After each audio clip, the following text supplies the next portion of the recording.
Welcome back to the show, everybody. This is the Upper Tier Podcast, the football and pro wrestling podcast we bring you each and every day.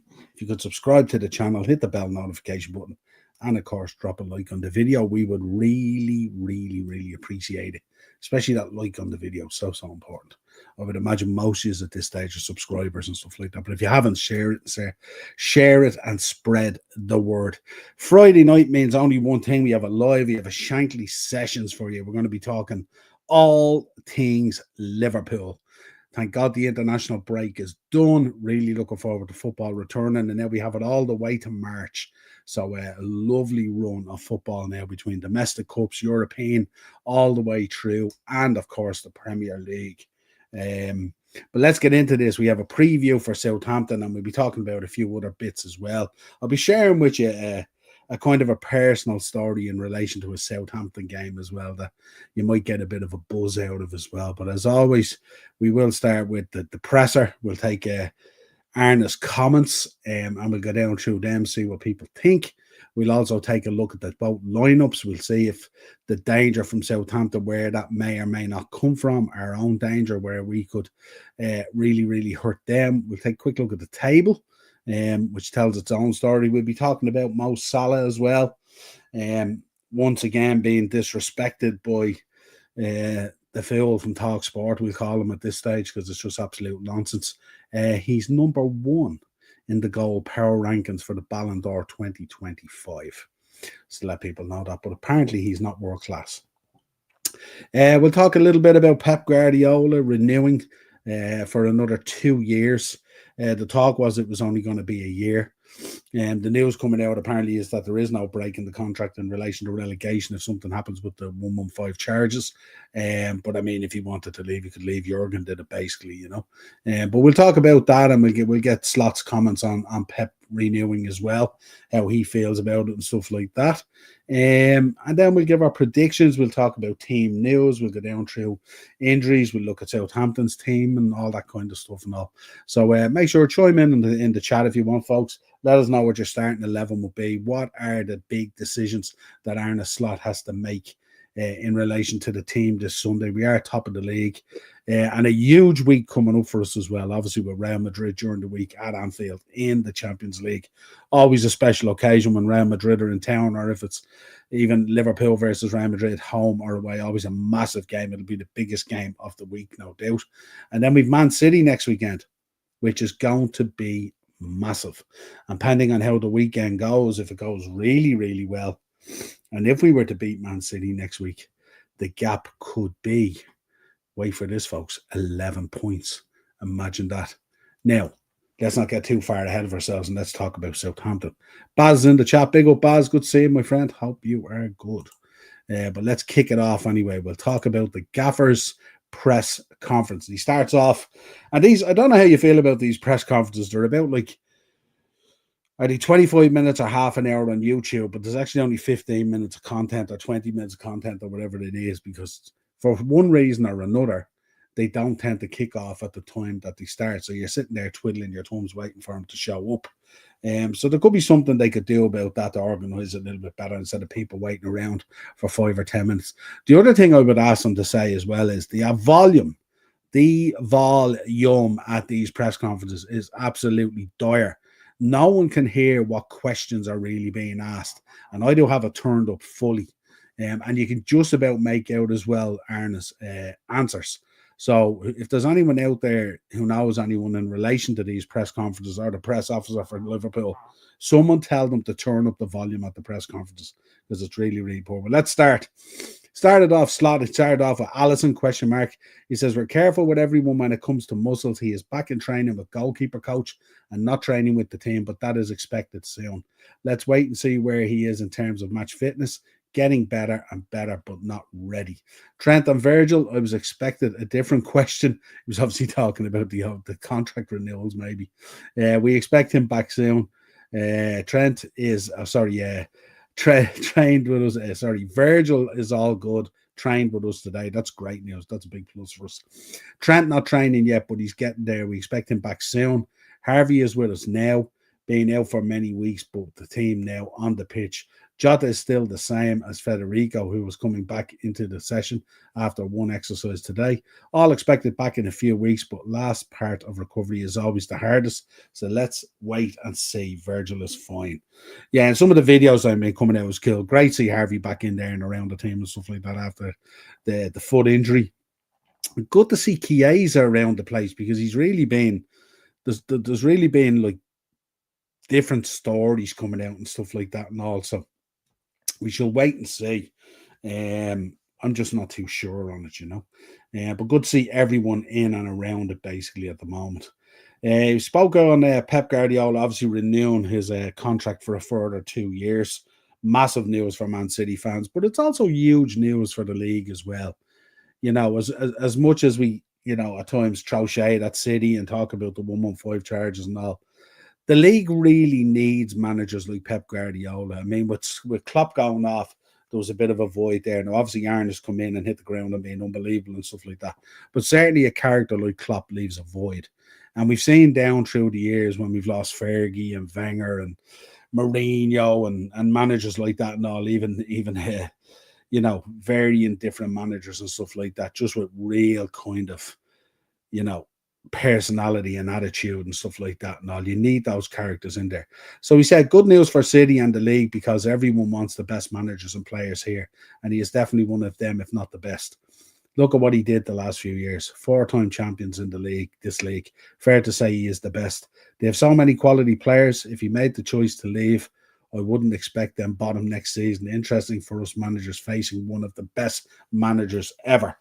Yeah, and I think, do you know what it is? I think if you're a manager, I think you probably want to try your hand against the likes of Pep and Klopp and, Mourinho, players like this and stuff. Really test yourself to see really where you're at and stuff like that. So I was glad to hear it and stuff like that. Now, maybe in the background, people are probably saying, want him out of here, I mean, want this City bubble to burst. But as he said there, he doesn't expect the City bubble to burst just with Pep Guardiola leaving. Southampton, on Southampton, he said, Southampton have been unlucky, but their style is excellent. They could have got a result in every game. Everyone is looking at Real Madrid and Man City, but this will be tough too on Sunday. Absolutely don't look too far ahead of yourself. We said it at the top of the show. Focus on the Southampton game, get the 3 points, and continue the run that you're on.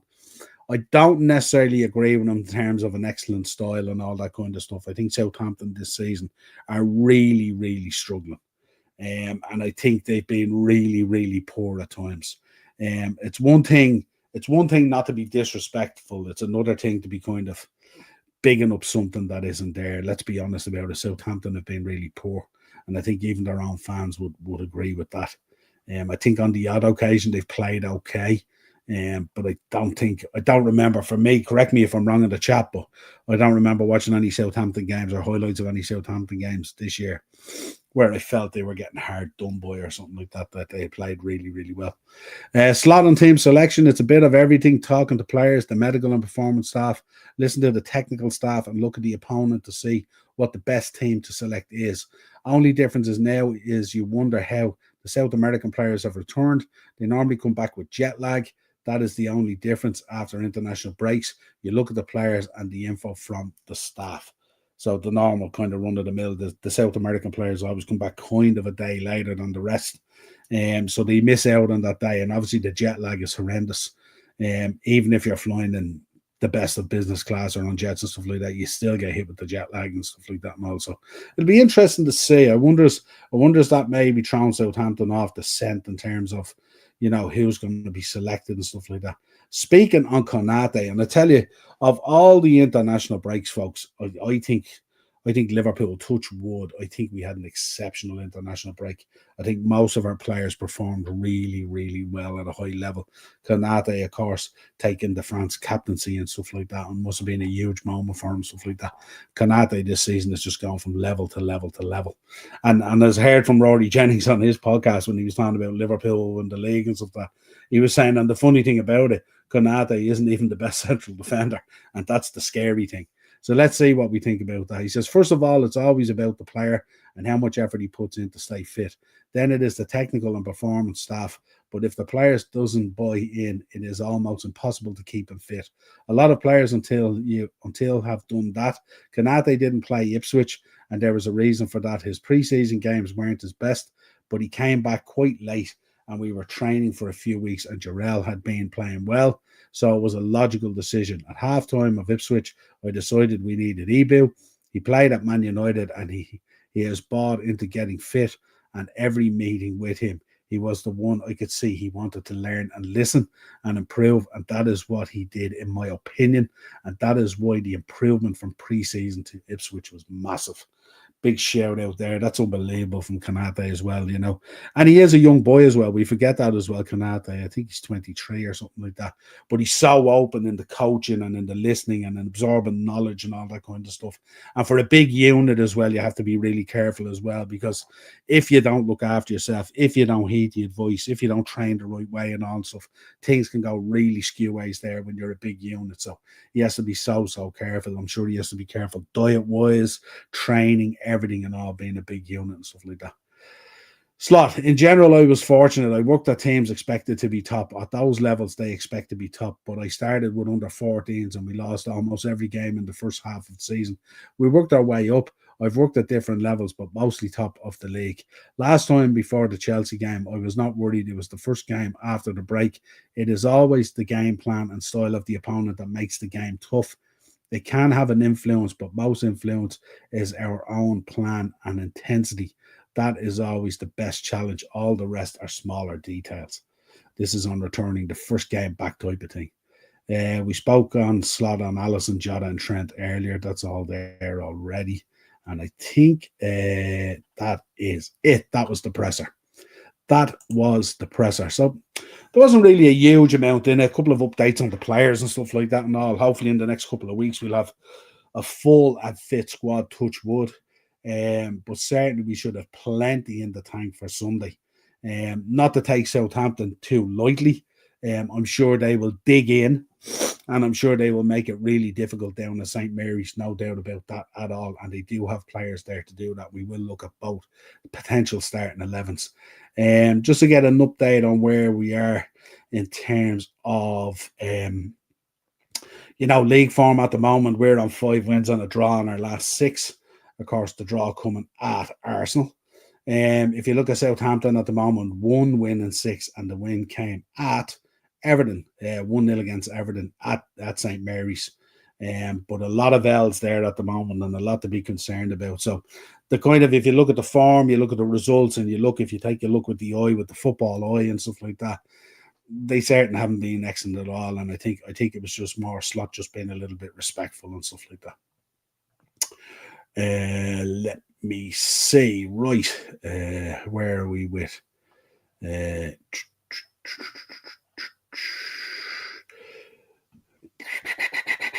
Yeah, so we're talking here about players that are out at the moment. So obviously Trent is out nursing that hamstring. Virgil was a doubt, but he should be fine. He said he trained and everything and stuff like that and all. Alisson, obviously, we see him back in, but he said only goalkeeper training. Diogo Jota is abdominal, or kind of like a rib, I would imagine. And again, Federico Chiesa, the excuse is fitness, which is weird. The fractured foot for Harvey sees him back. He's back out there training again, so take a bit of time to get him up to speed and stuff like that. But Harvey could be key in this squad when he comes back. He's definitely a great choice to have and stuff like that. Connor Bradley, of course, will deputise for Trent Alexander-Arnold. Great opportunity for Connor as well to show himself and stuff like that. If you look at Southampton at the moment, Aaron Ramsdale is out with a finger. Benarek out with a knee, are facing weeks on the sideline, so that will change my starting lineup. Bazunu is out with an Achilles. Ross Stewart with a hamstring. Willie Smallbone a hamstring. Flynn Downs with a knee. Ryan Fraser with an illness. But both are expected to be potentially involved after missing the Wolves game. Alex McCarthy for Ramsdale is a straight swap and goal. Sagara into the central defensive role instead of Bednarek, so that'll be updated. And unless Nathan Wood finally makes his first Premier League appearance of the season. So there we go. So Sagara will be going in instead of Bednarek. So they're your they're your updates in terms of injuries and all the rest of it. Big up, Jordan. How are you, my friend? Good to see you. Hope you are doing well, my buddy. Next up, then, if you look at, we'll take a look at the two teams. So Southampton are talking McCarthy, Walker, Peters, Squares, Stevens, Harwood, Bellis, who had a phenomenal international break. Big up to the lad as well. Manning's in there as well. Armstrong, Downs, Aribo, Fernandez, and Archer. For Liverpool, Kelleher, Bradley, Konate, Van Dijk, Robertson. This is the suggested lineup here on the preview. It's not necessarily the lineup I went with. McAllister, Gravenberch, Salah, Jones, Gakpo, and Nunes. And I think a lot of this is being driven based on the comments from the gaffer as well in terms of the South American players and stuff like that. But again, we have such a bunch of South American players as well. We can't necessarily leave them all out, and I don't think you would either. So when you look at the two teams, let's have a look at the two teams. So when they come up, so for us, I think it's fairly straightforward. I'm kind of siding with Costas for Sunday's game, because I think this could be a kind of a dig-in game. Like, it's interesting if you look at that Southampton lineup. On the lineup builder, they don't even have a 5-4-1 as an option. I had to manufacture that myself. Obviously the Bednarak one has to change, so where is going in there. Everything else I think is okay from what I can gather. But I think they'll have to dig in. And from that point of view, I think delivery into the box and set pieces and all are going to be key in this game. And as you know, so far this season, where they have been key, they haven't been as key as they have been in the past. But I think in this game, I don't think it's going to be too open. I think they will sit in Southampton with two banks in there and make it very difficult. If you look at Manning and Stevens in there, both of them will be shackling Mo Salah. And we know Mo Salah likes to come in from the left. And we know Stevens can be a little bit erratic in his defending. So if you're bypassing Manning and you're coming across into Stevens there, Mo Salah could get a lot of joy out there, depending on the ref and if the ref is on it on the day. We seen it last time out. The ref didn't necessarily give Mo everything he deserved in terms of some of the fouls that he was picking up and stuff like that and all. But certainly it's going to be one of those ones where we might have to be a little bit patient. We might have to be a little bit patient in this one. It might not happen straight away. I've put in the midfield there. I put Dom in, I put Gravenberch in, and I put Jones in. Just listening to the gaffer's comments in relation to the South American players coming back, maybe he might want to rest McAllister, or maybe introduce him only for a few minutes with Real Madrid on the horizon, even though we know how big this Southampton game is for us. And then up front, I think you might go with Gakpo on the left, but we may see Luis Diaz later on. Darwin in the middle and Mo Salah on the right. Mo Salah should be fresh as a daisy. He was excused from international duty. He didn't go, and he seemed to be having quite a relaxing time and some of the stuff he was getting up to and stuff like that, and also training hard. So I would expect a Mo Salah with the bit between his teeth on Sunday. And certainly looking at Manning and at Stevens, that's where it could be absolutely key for us. And then if Darwin can cause the chaos in there, one we'll have to keep an eye out. Walker Peters can be he's quite the player up and down that wing and stuff like that.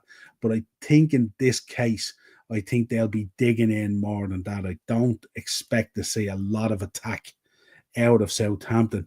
Maybe they might try and counter us, but I think we're clever enough to that and stuff like that. But I could see this being quite an easy day, and I hope I'm not tempting fate here, but I think this could be quite an easy day for Virgil and Konate. I don't think they may have an awful lot to do.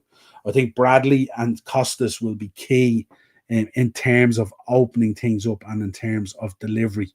And I think Jones as well and Dom, who both had really good international breaks and stuff like that. Dom had a really good international break as well. So he should be coming back really, really confident and positive as well. So I hope the gaffer throws him in there as well.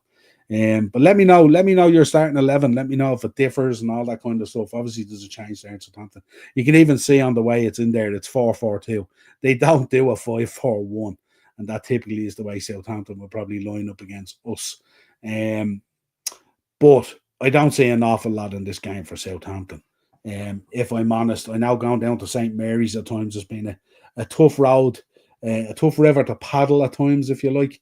But I think going down there, I think in the moment in the current climate and moment where we are at the minute, and in terms of the confidence of these players, like even Kelleher coming back and stuff like that, I know he didn't have a great showing against England, but I wouldn't be laying that at his door, really. I don't think he did a whole lot wrong. I think England just, once we had the players sent off, they just opened us up. But I'd be more looking towards the finish game, and that double penalty save was phenomenal as well. So Queeveen there. I expect Queeveen to hold his place as well. I don't expect Allison to go back in. I wonder will Allison return for the Real Madrid game and stuff like that. I'm sure Queeveen will be pissed off he missed out on that game, because that's going to be a huge game. But that's the two lineups. Not a huge difference. Obviously, I told you in central defence there for Southampton, there'll be one change in there, but everything else should be as you are. Downs, who'll do well in midfield and stuff like that, and all he's competitive, and that times a Rebo as well. Like, I mean, they have a couple of players there. Armstrong ain't too bad either, but I don't expect them to do a whole lot. It could be a very lonely day for Archer up front, to be honest. I just think Liverpool will have too much, and I think we'll probably run out somewhere in the region. What was my prediction for this one? Somewhere in the region 3-0, 4-0, I think. And I don't think that's being silly either in terms of a prediction. So what does that mean? I mean, for the table, when you look at the table there at the moment, 5 points ahead of Man City. Man City have Spurs. Both teams with injury issues. We're hearing that Spurs may be missing both first-choice centre-backs as well. And we know that Kovacic may have an injury for Man City and stuff like that. And also, that should be an interesting game with a lot of players missing and stuff like that. It'll be interesting to see. Obviously, a big game for Ange as well. Under a little bit of pressure after that Ipswich result, which was absolutely shocking. But we could potentially see that it's as you were at the end of the weekend. Arsenal as well, with a tricky one against Nottingham Forest. I'd still expect them to have enough to get it done. I think anything bar a win there, and I think Arsenal would be in trouble, especially if ourselves and City and Chelsea win. I think Arsenal are going to be in a pretty difficult position if they don't get a win this weekend and it comes out with a draw. Wouldn't surprise me if it was a draw. Forest at the moment, really at it at the moment. But I think Arsenal bouncing back with a number of players available as well now, and also at the Emirates, I think they'll probably have enough to do Nottingham Forest, even though Forest did us at Anfield. The only blot in our copybook this season. So let's see what happens there. In terms of this man, we wanted to talk about him. Big up, Romy. How are you, my friend? Hope you are good. Looking forward to next week's game. Can't wait, man. Cannot wait. But yeah, Mo Salah, as we said earlier, currently leading the Ballon d'Or 2025 power rankings as per goal, which is interesting when you think about it, and the disrespect and stuff that he gets. And the Ballon d'Or this year was, when you think about it, just crazy, I mean, descending into absolutely farcical at times and stuff like that. But next year should be interesting, stuff like that. And this guy is absolutely on it at the moment. It's like he's on an absolute mission, isn't it, at the moment? Yeah, it will be tasty. It'll be real tasty as always. Really looking forward to it as well. It's always a great match, isn't it? It's always a great match. Need a good level of refereeing as well to make it a good match as well. We want to see a good quality football match, and I think that's what we'll get. But yeah, when you look at the disrespect being thrown at him, and the likes of Deeney saying he's not world class and stuff like that, well then, you see his numbers, you see his rankings in the different rankings with Thierry Henry and Alan Shearer and people like that and stuff like that, and you just go, what the hell are you talking about? Since Salah got a haircut, he's a different player. Yeah, I think in fairness as well, I think there was a little comparison on Twitter there the other day. Would I dare say he got more than just a haircut? I'm not too sure whether both those card and pats are going back as deep as they did previously. I think he might have got a little bit more than a haircut, but certainly he looks the business. Dale got a clean fade, can't lie, he has. Looks much better as well. His hair was ridiculous last year, remember? Absolutely ridiculous. But and I expect him on the score sheet tomorrow. Not only do I expect him on the score sheet, I actually expect him to pop up maybe with an assist as well. His numbers are going to be insane this season. But yeah, Mo Salah. Pep, Romy, what's your thoughts on Pep? You know, I have a really special feeling for this football club. That is why I'm so happy to be staying for another 2 more seasons. I was saying earlier in the show, I don't know if you call it Romy, I said that I think a lot of these managers, the likes of Maresca, Slot, Amarin, who's after coming in now as well, they will want to test themselves against him. They really will and stuff like that. And I think when Pep goes as well, you know, it's like they talk about us winning the league in the COVID season, you know, and the little asterisks beside it, bullshit, like, you know. I think when Pep goes, and if City don't win the league that year, whoever wins the league that year, there will be shade thrown at it, won't there? They just say, "Oh, you couldn't do it when Pep was there. Now that Pep's gone, you're doing it," you know, kind of thing. Uh, he looked like Marv from Home Alone with the long hair after electrocution. Yeah, he did. And he used to kind of come out here at the sides, and then the front was kind of like a unicorn. Remember when he was sort of sweating and all? But I know that these garden pats here weren't as short, let's say, as they were previously. So definitely, the oil man dropped a big bag at his doorstep. I hate them sports watching thugs. We can't blame him for taking the bag, can we? But it will be interesting. I mean, that's a significant message. And Darren was talking about it last night in the show as well. It's a significant message that's sent to the players at City. This could be the lift that they needed, because so far this season, City have been shocking. But maybe a combination of injuries and a little bit of poor form, confidence sapping. But this might be the uplift that they need, because obviously there was a lot of talk on around that he'd be leaving this year or he might extend for the year, and what's going to happen with the charges and blah blah blah blah blah and all that. So maybe that was derailing them a little bit, and maybe this might be the fuse that lights that litmus paper under the players now and maybe stabilizes things a little bit. Let's see. It will be interesting, and Tottenham will be a tough task as well. So we shall see. But certainly, I think the league needs managers like this in it and stuff like that. They need those type of characters, you know. So I think for me, I think it's really, really important. I know a lot of people will turn around going, "Get rid of them. We don't need them," you know. Liverpool versus their feeder club. Not as much recently, though, you know. Not as much recently. Actually, 2 seasons ago, is it? Is it 2 seasons ago or 1 season ago? It wasn't this year. I think it was last transfer, last summer, not the summer just gone.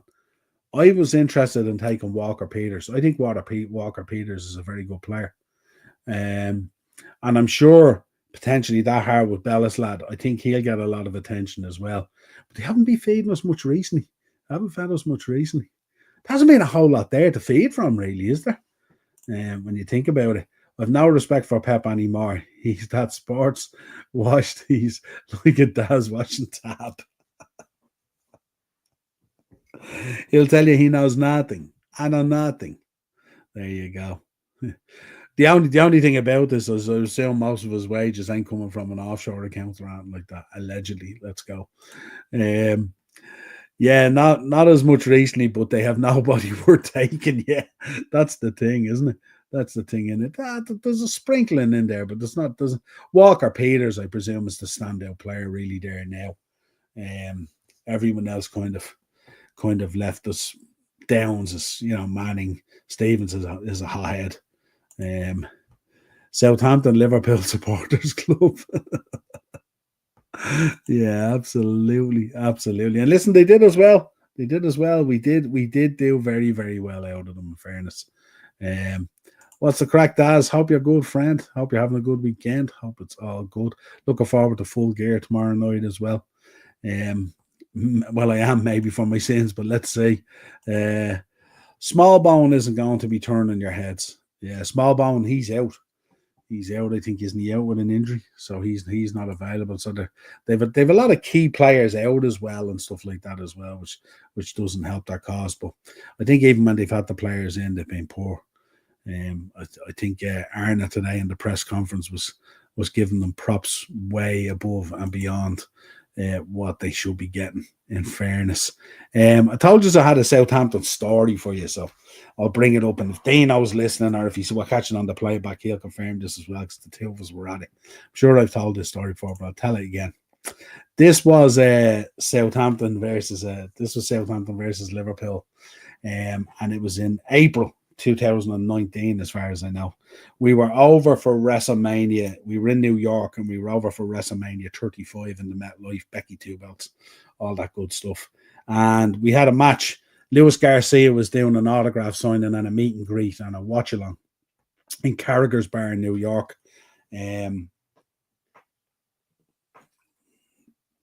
And I don't know if you've ever been to Carragher's Bar in New York. It is insane on match day. And I mean insane. The queue is around the block. They do unbelievable food and unbelievable drinks promotions on the day for Liverpool match days. Absolutely phenomenal. So we got to meet Luis Garcia. I got him to sign a pair of boots. They're here somewhere. They're actually just there. Actually, a small pair of boots signed by him. I got them done for Ben, and I got him there. He actually video called Ben as well, and the two of them were singing the Luis Garcia song. It was really, really cool. He's absolutely a gent, and he's sound, and he's also a head case when he's out in the bar as well. So we were here. We were sitting watching the game and stuff like that, and there was nothing special about the game. Shane Long gave Southampton the lead early on, and Keita came back for us.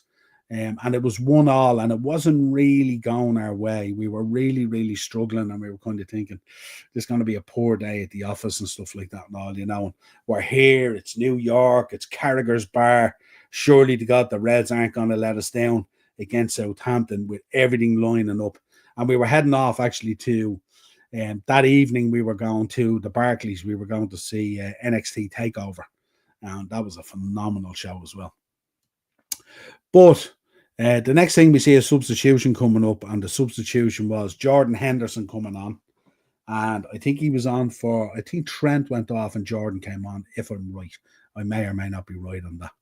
And the next thing, Keita got his goal, but then Salah, who was unbelievable in that second half. It was absolutely incredible. And there you go, Romy. There's the hair now. Does he look like Marv there? But Salah was unbelievable. I think he was man of the match that day. But Jordan came on.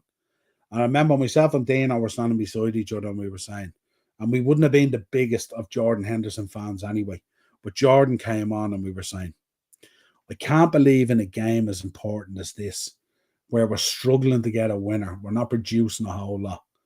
And he takes off Trent and brings on Jordan Henderson. And we were thinking, is this guy mad, or what's the story? Is he absolutely mad? Jordan came on and he had a phenomenal half an hour or so. He was involved in everything. He was putting himself about. He was winning every ball, and ended up scoring. And I think he might have got an assist as well. I'm not too sure. But he was absolutely phenomenal. And I remember at the end of the game, myself and Dino just looked at each other and we went, it's undeniable now, isn't it? And from that day on, we were both Hendo guys. And we were 100% in and stuff like that, as fickle as it felt. But it was really, it was kind of a cool moment for me and Dino as well. Because it was kind of that day that we put a lot of respect on Jordan Henderson. And we kept that respect right till the end, in fairness. But it was cool. And I remember when we went 3-0 up. I remember when Hendo scored. I just looked over. There's a really, really, like, if you look at Carragher's is a real long, narrow bar. And then it opens up, and then there's a big room up top upstairs and stuff like that and all. But there's a real long bar, like if you imagine a real long American bar in it.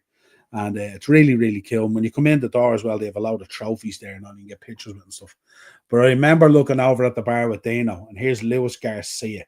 Now, if you remember that movie, if you're old enough to remember that movie, Coyote Ugly, where the girls are up on the bar dancing, Luis Garcia is up on this bar. And he's dancing right the length of the bar and back. And people are sitting at the bar drinking and standing at the bar drinking. And Luis Garcia was just doing this dance all the way over on the bar and stuff like that, absolutely celebrating the Liverpool win, like as if he was still playing for us. He's a red through and through, Luis Garcia. And it was absolutely fantastic. But we had a fantastic time. It was a great day. And it actually led on to a brilliant night as well, because NXT TakeOver was phenomenal that night as well. Those were the black and gold days, Alistair Black and Adam Cole and Undisputed Era and all that kind of cool stuff. Let me take the comments. Let me see. Southampton must have been that bad when Keita beget leg scored. Yeah, that was kind of Keita when he was a bit of a player. Actually, Romy, I seen a picture. I commented on a picture on Twitter there the other day, and it was Naby Keita back in Liverpool for something. I don't know what he's doing. Maybe he was selling a property or some goods or something he had or something. And I just made the comment on Twitter, like, does this guy ever get pictured with a football? Like, when you think of Naby Keita, his drop off in football, you've seen what happened with us towards the end, and not towards the end, but even the last 2 years of his contract. And then you look at what happened to him at Werder Bremen and all that kind of stuff. The drop off is shocking because he was quite the baller when he was fit. But just whatever it was, just couldn't wrap his head around fitness and stuff like that and all, you know. And we see it at the moment now as well. Look at Reece James injured again as well. What a phenomenal baller he is. But just if you can't stay fit and you're not available. When I say Mr. You, say you've Mr. Absolutely. Absolutely. But yeah, it was just a mad story, and it was weird. And I just remember myself and Dino, and we just every time Hendo did something on the pitch or won a ball or played a ball through or whatever it is, two of us just kept on looking at each other going, the hell is this? You know what I mean? Because we were talking about like when you take off, because Hendo hadn't shown a lot of that. Hendo was quite a side pass merchant and stuff like that. He was quite a safe player. And we were thinking he's after bringing on this safe player to nearly shore it up for a draw with Trent going off, who would be one of our most creative players. And we were thinking, what was he thinking? But I'll tell you, we never questioned again. I bet the Guinness in New York tasted like dishwater. We do not partake in Guinness. Dino drinks a little bit of Guinness when he's here in Ireland. I don't think he drinks very much Guinness when we're in America. We tend to go on to whiskies when we're in America. We drink whiskies or we drink vodka. We go spirits when we're in America. Don't tend to, because I don't think neither of us are lager drinkers. Dino will be a Guinness drinker, but he likes an ale whiskey and he likes an ale. Or Hennessy. We drink Hennessy as well. So normally when we're going over on the trips, like the one to Vegas, we'll always pick up a bottle of Grey Goose and we'll pick up a bottle of Hennessy and we'll pick up a bottle of whiskey. And that's what we tend to do. So, so it can get a little bit messy because it was a long day. Because remember, when you're going to watch the matches in America, it's breakfast time, baby, nearly, breakfast time. But yeah, fun times, great times with Dino and the lads and stuff like that. We had a ball. Keita is allergic to a football, also grass when he injured himself, kicking the grass. Yeah, absolutely. Vodka, Gaza is foaming at the mouth here and that.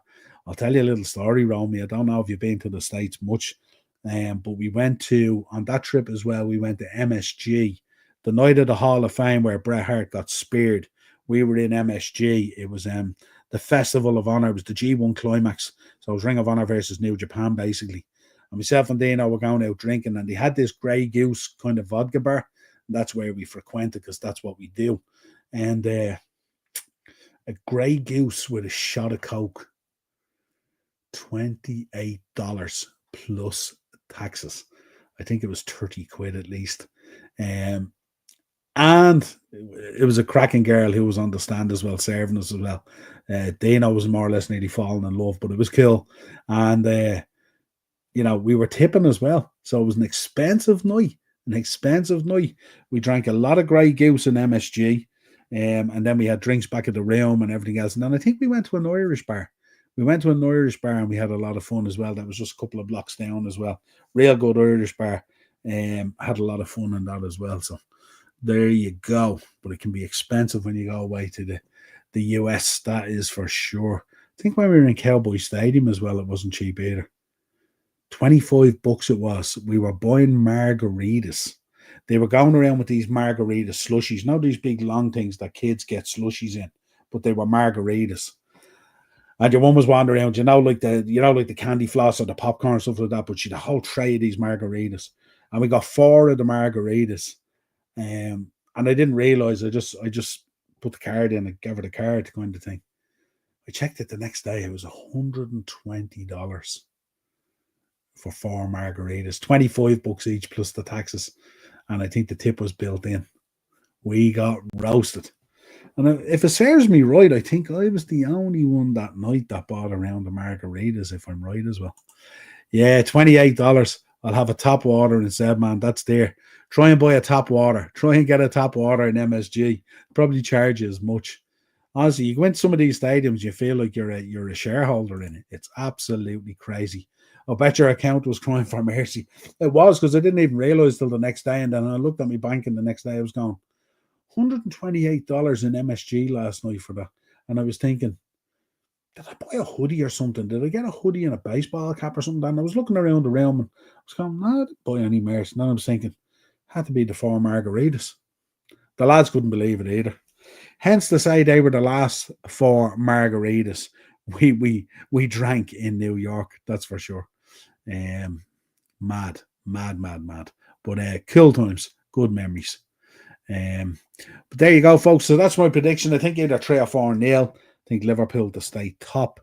I'd love Man City to slip up tomorrow. I would love Forest also to get something out of the Arsenal game. That would be absolutely wonderful. And then we roll on next week. Real Madrid, me and Rome will be talking about that. That is for sure. And we'll preview that on Monday night, obviously, on the mashup with Marky when we're reviewing the Premier League. We'll also push on them for the Man City game next week, which it's one of few Man City games that I'm actually going into quietly confident and looking forward to it. But let's see how unscathed we come out of these and what other players come back and stuff like that. But yeah, that's it, folks. My account would have PTSD pain, that it would. But you know what they say, Romy? When in Rome, you got to do what you got to do, don't you? And so until next time, folks, up the Reds, top of the table. Great show, man. Next week, we rivals like Perry and Punk. Was it even a rivalry? Who's Perry and who's Punk? Who's the scapegoat? Who are you pitching as the scapegoat? Let's see. Should be fun. But I will talk to you Monday night anyway. We will do a little reaction show, I'm sure, to the Liverpool match as well. Depends. Let's see how it goes. It may not warrant a reaction match. We will see. But up the top of the table, Reds. Hope we do the business on Sunday against St. Mary's. Great to have football back. And international football is horrific. I'll be Perry the way we're playing. Scapegoat. Yeah. Don't be talking it down and then you come and you smash us. We'll see. We will see. It's going to be fun anyway, and we'll look forward to it. Until next time, folks, have a safe weekend. Enjoy the football. I hope your team wins. If it's not Man City, Arsenal, or Chelsea, or Man United. Other than that, it's all good. And we'll talk to you again real soon. Cheers.